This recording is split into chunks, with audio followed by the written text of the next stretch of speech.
Патолошките лаги со кои СДСМ создава нереална представа за објективната стварност се трикови смислени во предизборниот период и како магла се сеат за време на целиот нивни мандат, се до следните избори кога се фабрикуваат нови лаги. Врвот на СДСМ вети дека во Република Македонија ќе се инвестираат над 8 милиарди евра, исто како што локалните функционери од СДСМ и ДУИ неодамна ветија дека во општина Струга ќе се инвестираат над 8 милиони евра. И како што обично се случува, ако немаш намера да го исполниш ветувањето, во предизборната кампања нудиш совршенство, нудиш планини и долини, нудиш се и сешто. Од ветеното се и сешто од СДСМ за Струга ќе наброам само еден дел. Ветијат дислокација на дивата депонија и изградба на нова, регионална, модерна, санитарна депонија со рециклажа. Ветија до изградба и реконструкција на дотрајната водоводна мрежа. Ветија до изградба на канализационата и колекторската мрежа, изградба на прочистителни станици и атмосферска канализација. Ветија реконструкција на затворениот пливачки базен. Ветија реконструкција на градскиот пазар. Ветија изградба на катна гаража. Ветија изградба на стационар за кучиња скитници. Ветија изградба на градска марина. Ветија реконструкција на локални и магистрални патишта.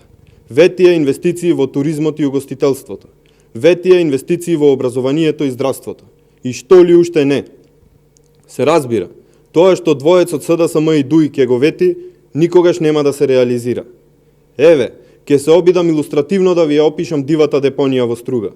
Замислете дека станува збор за огромен станбен комплекс од 7 ката или било кој фудбалски стадион на кој се игра Европското првенство во фудбал. Но за разлика од хуманите споредби, ние имаме вистинска еколошка бомба со истите димензии, сместена на периферијата од градот, која е сериозна опасност за животот и здравјето на луѓето. Оваа депонија не само што го загадува воздухот, ги загадува почвата и водите.